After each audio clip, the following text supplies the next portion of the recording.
Alors, comment on trace une fonction avec GeoGebra?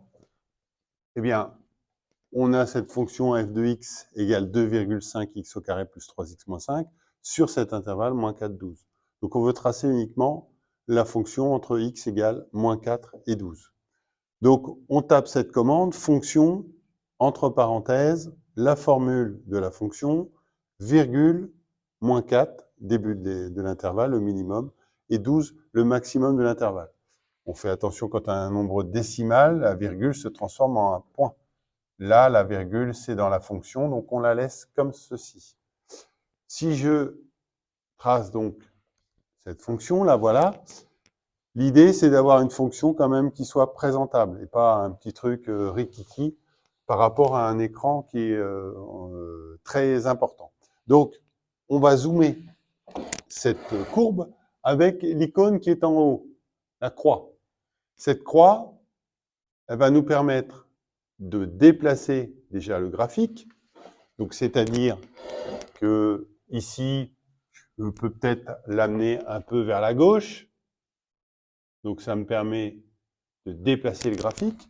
Et puis ensuite, de zoomer chaque axe indépendamment. C'est-à-dire que je commence par l'axe des abscisses et vous allez voir que l'icône va changer de forme. J'ai une main et ça va devenir, quand j'arrive sur l'axe, une flèche, une double flèche. Et donc là, je vais pouvoir étirer mon axe. Donc comme je veux entre moins 4 et 12, eh bien, je vais me mettre à peu près à moins 4 et puis étirer comme ceci la flèche. Alors, il faudrait que ce soit bien entre moins 4 et 12. Ce serait pas mal. Voilà. Je suis entre moins 4 et 12. Alors, on voit qu'en hauteur, ça ne va pas. Donc, pareil, sur l'axe des ordonnées, vous voyez que mon icône, ma main se transforme en double flèche. Et là, je peux aussi diminuer. Voilà. Jusqu'à temps d'avoir la valeur à 12. Voilà, le bout de ma courbe. Donc, ce qui me permet d'avoir toute la courbe le plus grand possible, le plus large possible et le plus haut possible sur tout l'écran. Une fois que j'ai ça, je peux, si on me demande de savoir, de faire une lecture graphique de cette fonction, par exemple, quand est-ce qu'elle touche, quand est-ce qu'elle vaut 150, eh bien, je vais juste taper y égale 150, ça va me permettre de savoir quand est-ce que ma fonction vaudra 150. Donc pour ça, eh bien, je vais juste rentrer la commande y égale 150 et pas f de x égale 150 parce que sinon, GeoGebra va me remplacer ma formule par 150, donc ça ne va pas me donner grand-chose. J'aurai plus ma courbe.